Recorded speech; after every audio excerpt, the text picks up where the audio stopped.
Bonjour Prisca Thévenot. Bonjour. On va parler très largement du budget, mais juste avant un mot de ce qui s'est passé au Louvre, du cambriolage. La patronne du musée Laurence Descartes, hier devant les sénateurs, a concédé un état de dégradation du musée, des équipements à bout de souffle. Elle dit avoir alerté le ministère.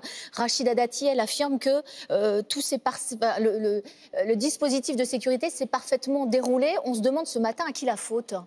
Sauf erreur de ma part, sur ce sujet, il y a une enquête qui est en cours. Je pense que le plus important, c'est de laisser l'enquête se faire pour pouvoir justement examiner tous les tenants et les aboutissants de ce cambriolage qui a eu lieu, qui est vraiment un désastre, et pour pouvoir y remédier. Rachida Dati ne minimise pas les faits, ne prend pas sa part de responsabilité, puisqu'on sait que Laurence Descartes a souhaité démissionner, qu'on lui a refusé cette démission. Je pense que Rachida Dati n'est pas femme à minimiser les faits. Au contraire, en responsabilité, elle suit les procédures pour que toute la lumière puisse être faite sur ce qui s'est passé au Louvre. L'examen du budget en commission à l'Assemblée nationale a débuté lundi. Le marathon parlementaire doit se terminer avant le 31 décembre. Alors, c'est mal parti quand même pour le projet de loi de finances, qu'il a été rejeté en commission. Et beaucoup disent déjà que ça va se finir par adoption, par voie d'ordonnance ou après un rejet par une loi spéciale. Est-ce que c'est pas ça le risque? Non. Alors, vous êtes optimiste? Non, c'est pas ça. C'est juste que je suis réaliste. Et je pense que dans le côté réaliste, il ne faut pas se laisser embarquer dans le récit politique des extrêmes qui nous expliquent que d'un seul coup, le débat ne servira à rien ou que d'un seul coup, il faudrait enjamber ce débat pour aller vers des ordonnances ou je ne sais très quel autre sujet. Moi, ce que je constate, c'est que depuis lundi, le texte budgétaire, la première partie du texte du budget de l'État est arrivé en commission des finances et que les débats ont eu lieu. Les débats se sont bien passés, chacun a pu faire valoir ses idées et que nous avons eu une première capacité à montrer que ce débat idéologique était possible. Le texte maintenant arrive en séance dès demain. Espérons que le débat continue aussi à bien se passer. Au cours de l'examen quand même en commission, la gauche a enchaîné les défaites. Pas de taxe Zuckman sur les grandes fortunes, pas d'instauration d'un impôt sur la fortune climatique, ni de hausse des droits de succession. Le PS affirme que s'il n'a pas plus que la suspension de la réforme des retraites, eh bien il est prêt à censurer. Alors, moi j'aime bien... Faut tout lâcher à la gauche? Non, justement, on va peut-être arrêter aussi de fonctionner par principe de menaces répétées et successives. On est dans une démarche de compromis. Ce compromis a été demandé par la gauche, avec l'abandon du 49.3 et la capacité d'ouvrir un certain nombre de sujets, notamment sur la réforme des retraites. Maintenant, il va falloir aussi qu'ils acceptent de rentrer dans ce compromis. Le compromis, ce n'est pas simplement en permanence faire pression et menacer de censure. Le compromis, c'est se mettre autour de la table et défendre ses idées dans le cadre d'un débat démocratique parlementaire. Sébastien Lecornu, en guise de bonne foi, a concédé aux socialistes une lettre rectificative qui permet de graver dans le marbre, si je résume à grands traits, la suspension de la réforme. C'était absolument nécessaire? C'était une promesse qui a été prise par le Premier ministre et c'est une promesse qui est tenue. Je pense qu'il est important d'avoir des personnalités politiques, des hommes politiques qui, quand ils s'engagent sur un chemin, le respectent. Et donc, c'est ce qu'a fait le Premier ministre. On sent quand même que pour certains de vos petits camarades d'Ensemble pour la République, la pilule suspension de la réforme des retraites, elle n'est quand même pas évidente à avaler. Vous allez la voter sans état d'âme, cette mesure, cette suspension? Non, moi, je ne voterai pas à titre personnel la suspension de la réforme des retraites. Et la pilule, elle n'est pas compliquée à avaler pour nous. Elle sera compliquée à avaler pour le déficit public et le budget de notre pays. Parce qu'à côté de ça, c'est 500 millions d'euros qu'il faudra trouver l'année prochaine. Et donc oui, il faut des contreparties. Donc nous sommes assez simples. Nous voulons rentrer dans ce chemin de compromis. Nous ne sommes pas pour la suspension de la réforme des retraites. Pour autant, nous n'allons pas menacer le gouvernement. Nous allons au contraire prendre pleinement notre part dans le débat parlementaire et essayer d'avoir une copie qui nous permette in fine d'avoir un budget pour le pays. Expliquez-moi quelque chose. Mardi à midi, Emmanuel Macron enterrait la suspension de la réforme des retraites et évoquait juste un décalage. À 15h, devant les députés, Sébastien Lecornu confirmait cette suspension. Qui est le patron au sein du couple exécutif? C'est Sébastien Lecornu ou c'est le président de la République? Moi, je suis parlementaire, vous savez. Et donc moi, je regarde ce qui se passe à l'Assemblée nationale.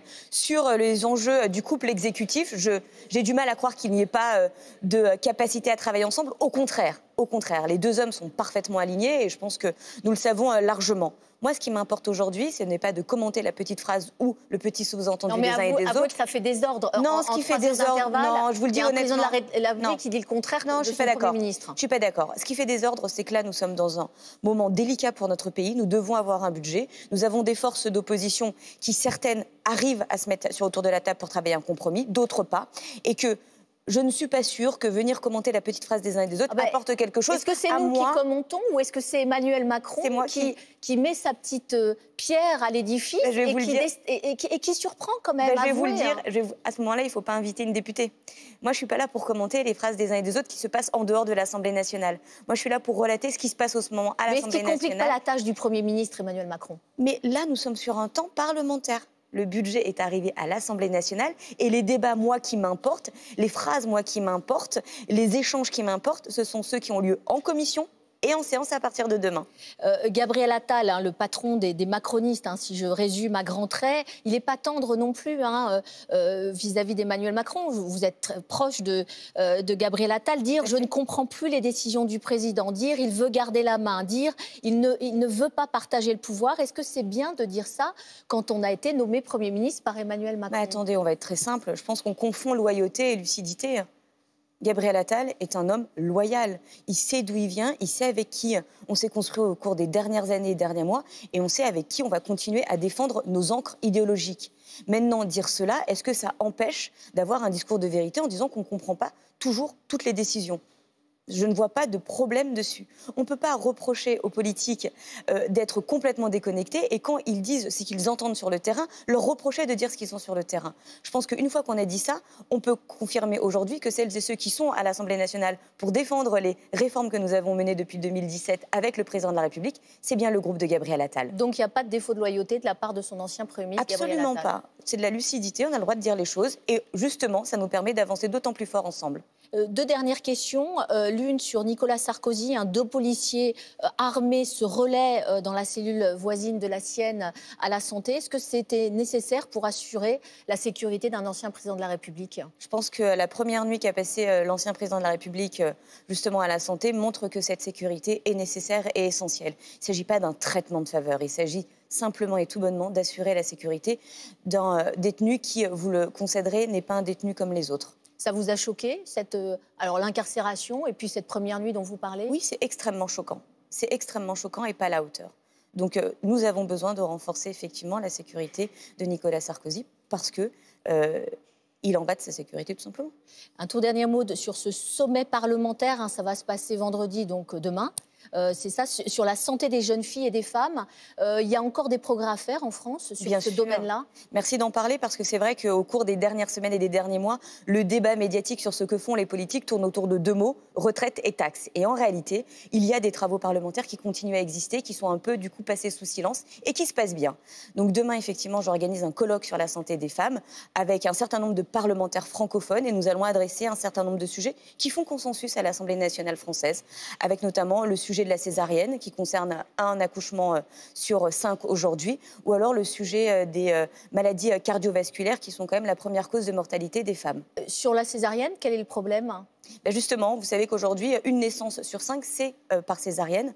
Or, on se rend compte que le suivi suite à cet acte qui n'est absolument pas anodin est souvent très peu fait et souvent les femmes n'expriment pas qu'elles peuvent avoir des détresses suite à cela, aussi bien psychologiques, morales, mais aussi en termes de santé physique. Nous devons pouvoir adresser tous ces sujets qui sont encore trop tabous, même dans notre pays. Et sur les problèmes cardiovasculaires, quel est le problème spécifique ? Eh bien, ils sont souvent sous-diagnostiqués alors que c'est la première cause de mortalité chez les femmes. Et donc, nous pouvons, encore une fois, pouvoir en parler. Je pense que sur tous ces sujets, vous savez, sur le sujet de la santé des femmes, c'est aussi important dans cette semaine extrêmement symbolique. Pourquoi ? Parce que c'est la semaine, et Yaël Braun-Pivet, présidente de l'Assemblée nationale, l'a rappelé, où les femmes sont rentrées dans l'Assemblée nationale il y a maintenant de cela quelques années.